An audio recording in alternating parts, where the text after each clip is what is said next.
Shalom Aleichem, everybody. It is Erev Shabbos, Parshas Maatos Masei. We're in the middle of the 3 weeks. We're reading a very long parsha, and I was thinking about that as I was reading the parsha. I was thinking about the following idea, which I wanted to share. In the beginning of Parshas Masei, we're told, "Eila Masei b'nei Yisrael, asher yatzu me'eretz Mitzrayim litzivosam bi'ad Moshe v'Aaron." And then we're told of the 42 different locations that Klal Yisrael started in their travels through the Midbar, and all the Mefarshim are bothered. The Torah is so careful, so meticulous about every single word. Why is it that we have to know all the details of every one of the locations that Klal Yisrael stopped at? Why is it necessary for us to know these places? It seems to be somewhat irrelevant, and most of us, again, we read through it quickly in the Chumash, but what's it all about? So Rashi, of course, tells us that Lama Nichtavu Hamasos Halalu. Why do we have to know all the different places? Rashi explains to us, Lo diach chasod of shel makom. It's to tell us the chesed of the Ribbon Shalom. And then Rashi goes through a cheshbon. He goes through a process where he shows that don't think. It looks like it was a constant stopping and starting, constant motion, constant state of total tumult. Stopping, starting. It's not exactly what happened. Rashi says Klal Yisrael had a lot of menucha. Indeed, he explains that even though there was a gzeira to have this movement in the Midbar, but there are only 42 places, and the first 14 were in the first year. So he says already, we take out the first 14, you only have 28 places. And then Rashi continues and expresses that if you can take out another 8, which happened towards the end. So at the end of the day, over 38 years, there were only 20 different stops, and as such, they had plenty of menucha. It wasn't as tumultuous, as dramatic as it might seem. And then he quotes the Medrash, the Tanchuma, and the Tanchuma gives a mashal, Lamelech shayabno chole. There was a king who had a sick son,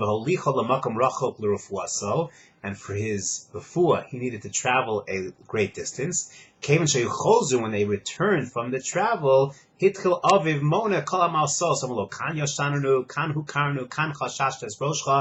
the king goes ahead and recounts all the different places that they were at. Oh, this happened here, this happened there, and is part of the refuah. So that's why the king, the Melech, Hashem, is mentioning all of the places. I believe there's another idea over here. And we know, certainly as we go ahead and sit during the 3 weeks and we contemplate this sense of Churban Beis HaMikdash, so we know there's a common theme throughout the entire Torah, is that a response to the Averos of Klal Yisrael.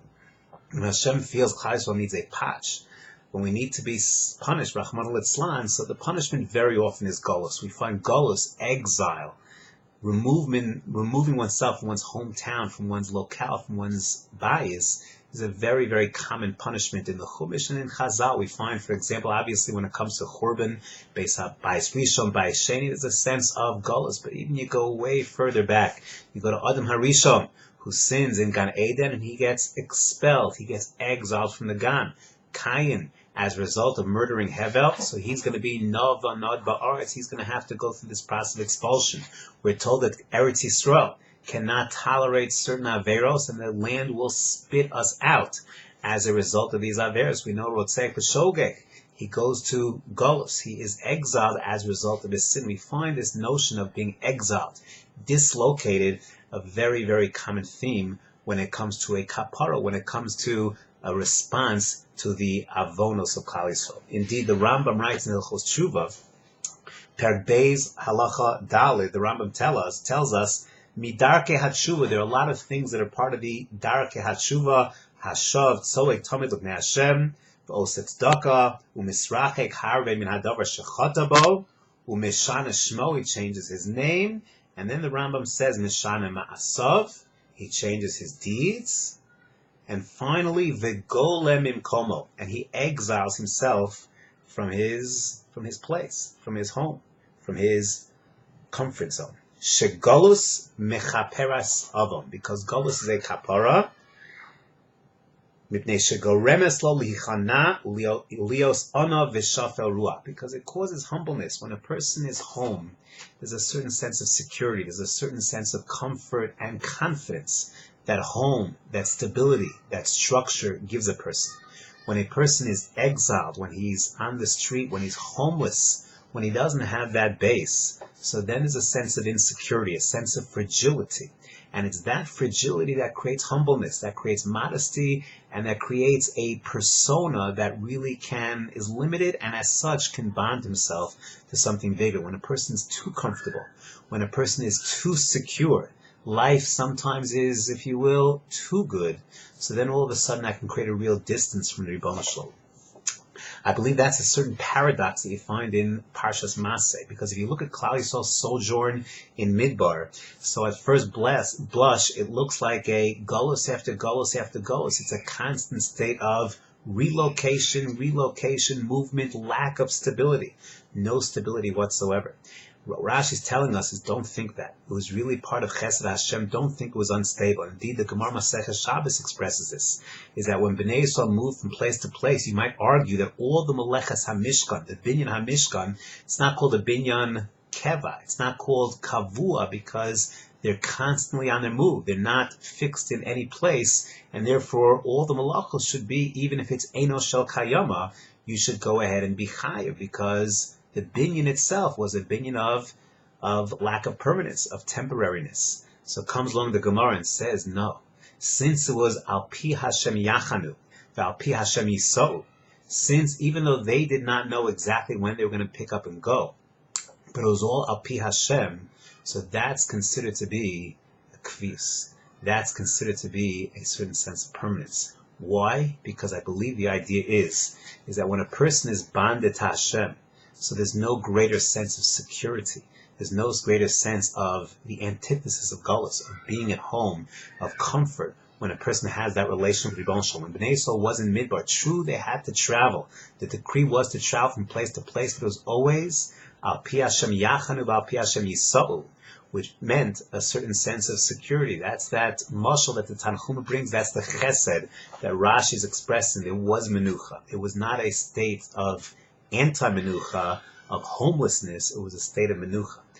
When a person goes ahead and reflects upon it, I think one of the challenges that we have in this generation, the 3 weeks, the 9 days coming up, the Churban Beis HaMikdash, is those of us who live, either my familiarity is with Eretz Yisrael, with America, so we know we live a relatively secure existence, relatively speaking, compared to the rest of Jewish history. So we live in a relative state of comfort. Yes, we pay lip service to the fact that we're in Golus, but it is a Golus of security, of comfort, and thus creates that sense of distance. And one of the unique avodos is to understand that just like you can be a person who is moving from place to place, has a tremendous sense of locomotion, but if it's Al Pi Hashem Yachnu, Al Pi Hashem Yisou, so then one is grounded. One is indeed grounded. That's not called Golus. The Midbar was not Golus. He'd never called that Golus. That's why we can say Halal, for example, when it comes to Chag HaPesach, it's not a Chag Sheva Golus. So when it comes to those of us, sometimes you live in Eretz Yisrael, you'd sometimes lose sight of the fact that that is Golus. Chutz La'aretz, America, very, very comfortable. All of our needs are taken care of. So we sometimes lose sight of the fact that no, indeed, life is a bit fragile. And that sense of Golus. I was recently on a trip in Europe, in Hungary, and you go to certain places, certainly in Europe, you feel it. You feel right away that lack of security. You do not feel the same comfort level. Wearing a yarmulke on the streets, wearing your tzitzis out is not as easy. You feel Golus. You feel a sense of, I don't belong. And it is humbling. There's a sense of anava, and that's exactly that feeling that we do have to realize, is that as much as we have the external accoutrements of that comfort, but realize that there's something fundamentally missing. Our relation with Hashem is very chitzoni, is very external. Without Beis HaMikdash, it is not internal. And thus, to understand that life is indeed fragile, we are novanod, we have that sense of homelessness, and we have to go ahead and use that. Tap into it, use it, realize Golus mechaperes avon, v'bnei shego remes lo lihichana, lios ona v'shafa ruach, to get a sense of humbleness. Build that within us, because it's not so easy to get it from the Golus that we find ourselves in. And then Be'ez Hashem, understand that even when a person is moving, like we were, Eile Masei b'nei Yisrael, there was a sense of connection to Hashem. So too, when we're not moving, when we're stable, sometimes we have to realize we're so distant from Hashem, and that's exactly what we have to work on to pick up that sense of connection. Fragility is sometimes a good thing that can inspire us to humbleness and to moving ourselves forward in building a relationship with Ribono Shalom, and as a result, Be'ez Hashem, building step by step the bricks of the Beis HaMikdash. Have a wonderful Shabbos.